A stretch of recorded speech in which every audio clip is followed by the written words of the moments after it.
Oi pessoal, vamos falar agora dos aspectos legais da saúde, falar basicamente o que é e como funciona o SUS, quais são os seus campos de atuação, suas diretrizes, princípios, objetivos, enfim, vamos tentar dissecar aí o SUS.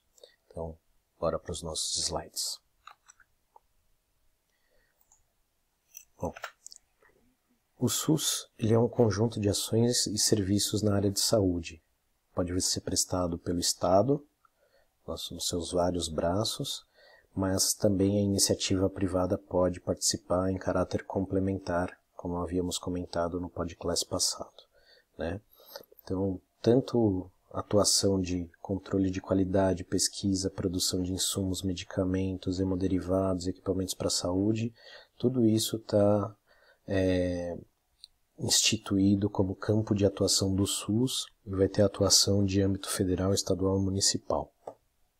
O objetivo do SUS, os três objetivos, né, que formam as ações do SUS, que são todos os destinos dessas ações do SUS, são a identificação e divulgação dos fatores condicionantes e determinantes, que nós falamos, estão previstos lá no artigo 3º do parágrafo único da Lei 8080. A partir da indicação e divulgação desses fatores, formular as políticas de saúde, tanto políticas de natureza econômica quanto as de natureza social.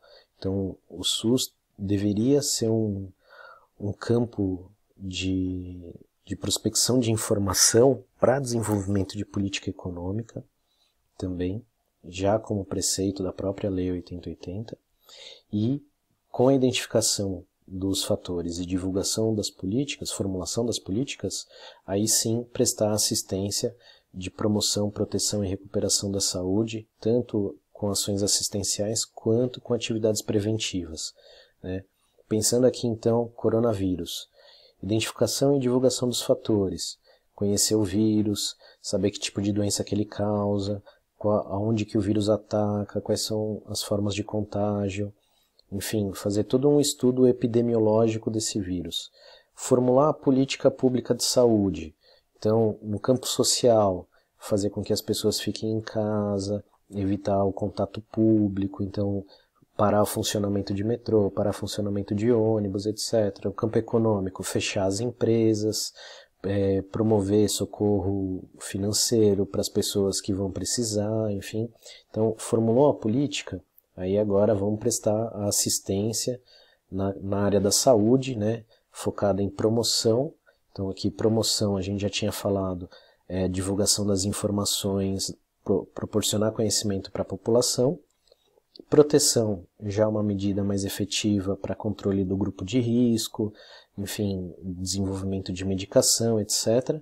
E por fim, recuperação, são as medidas de tratamento quando a doença já está estabelecida e aí então a pessoa precisa se recuperar do coronavírus, né? Então, só para fazer esse paralelo aí com as medidas. Então aqui o governo vai difundir a informação, né? Essa difusão da informação aqui, por exemplo, o aplicativo que o Ministério da Saúde desenvolveu, divulgando dados do coronavírus, as medidas de proteção, que são os cuidados com idosos, e as políticas públicas de cuidado com a população que está mais exposta a esse vírus, e as medidas de recuperação. Aí a gente vai ter pessoas, né, que vão se submeter aos tratamentos, a ficar monitorada, enfim, a gente sabe que 80% das pessoas provavelmente vai ser só um resfriado, né?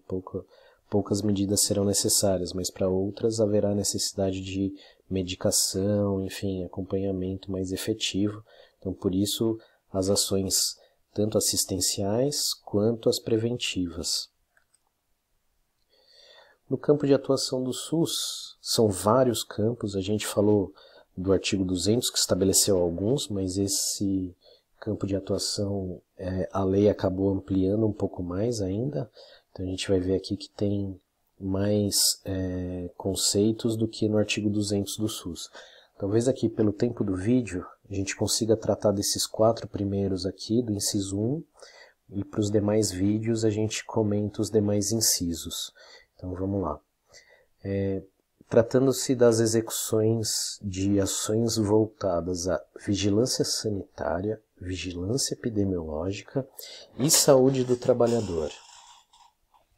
Então, além da assistência terapêutica integral, inclusive a farmacêutica. Assistência terapêutica integral ou farmacêutica envolve a concessão de diagnóstico, desde o diagnóstico até o final da sua convalescência, até a cura definitiva ou implementação das medidas paliativas, né? Tem medicações que tem doenças que são incuráveis, consequentemente a medida aqui vai ser fornecimento de medicamento, enfim. Então, essa parte aqui é mais fácil de compreender, mas esses 3 primeiros conceitos aqui são bastante complexos e a gente vai passar aí a falar com vocês a respeito deles.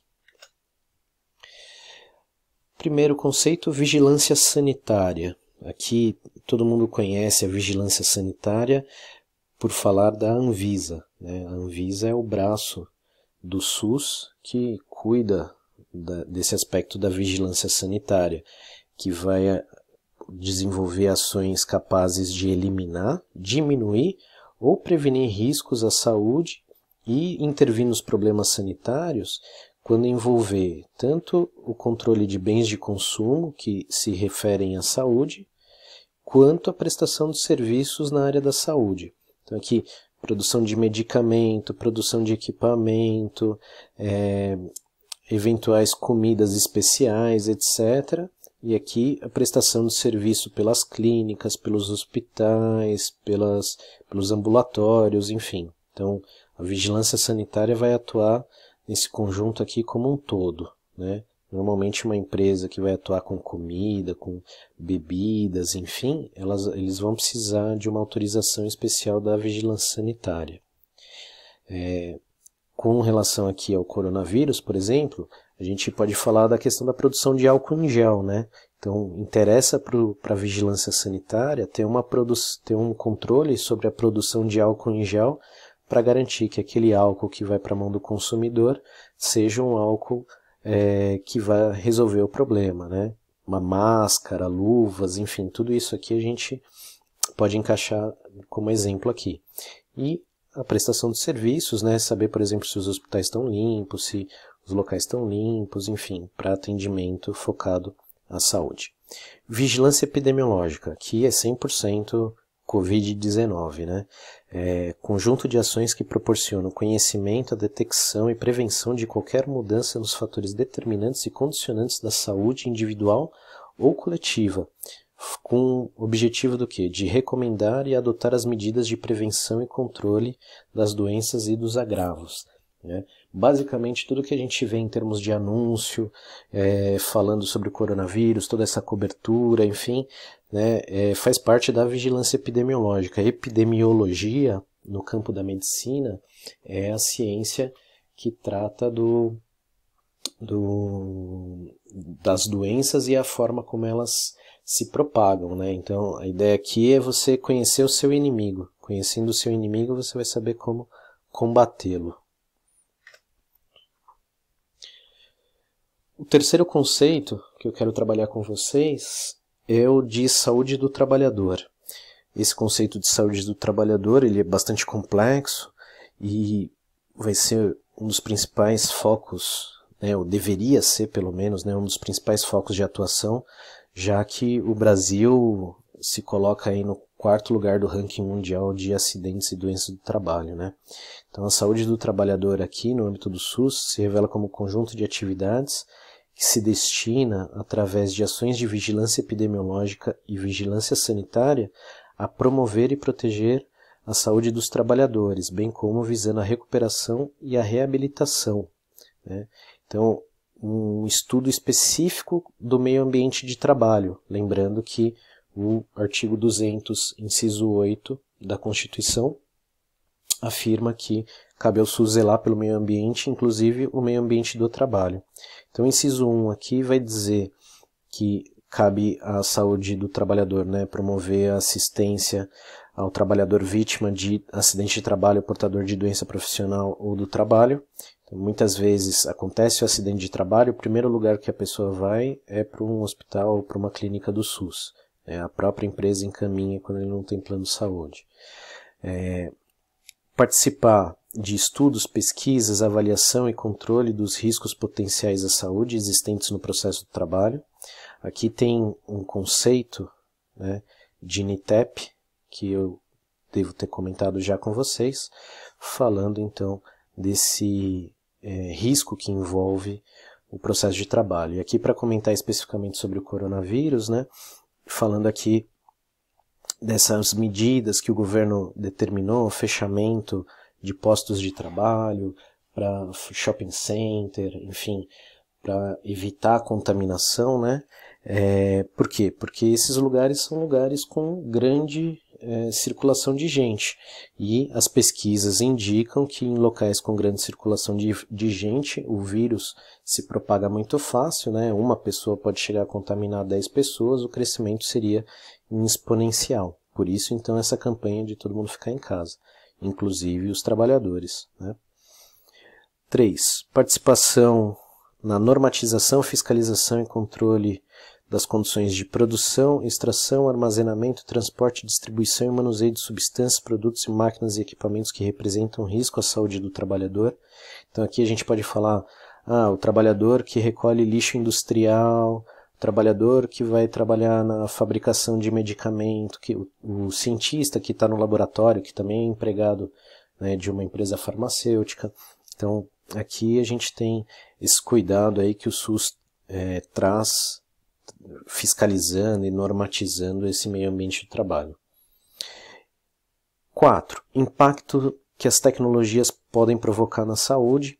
Aqui um outro tema novo, né, que é a questão da uberização das relações de trabalho, e falando propriamente dos aplicativos de carro, né, os trabalhadores que ficam lá às vezes 8, 10 horas seguidas dirigindo, que evitam ir no banheiro, que, enfim, vão passar lá grandes períodos, às vezes sem tomar água, né? Pode então gerar ali problema de coluna, problema nos rins, e tudo isso advindo desses impactos das novas tecnologias. Inciso 5 vai falar do direito à informação. Então o SUS tem condições de promover uma série de estudos e difundir essas informações para os trabalhadores. Isso pode ser feito via boletins divulgados aos sindicatos, publicados em site, etc. Né? O 6, participação na normatização, fiscalização e controle dos serviços de saúde do trabalhador nas instituições e empresas públicas e privadas. Tem vários serviços públicos e privados que contam ali com ambulatórios para atendimento, etc. Então o SUS também vai normatizar e fiscalizar isso. Isso aqui também é feito pela Anvisa, né? Inciso 7, revisão periódica da listagem oficial de doenças relacionadas ao trabalho. Aqui é a atualização daquela tabela que está no decreto 3048, que eu comentei com vocês, que traz o NITEP, o Nexo Técnico Epidemiológico Previdenciário. E o inciso 8 vai falar da garantia do Sindicato dos Trabalhadores de requerer ao órgão competente a interdição de máquina, de setor e serviço ou de todo o ambiente de trabalho, quando houver risco iminente para a vida ou para a saúde dos trabalhadores. Aqui a importância, então, de se respeitar as determinações feitas pelo poder público de fechamento do ambiente de trabalho, shopping center, lojas, etc., tudo aquilo que não for essencial ao funcionamento,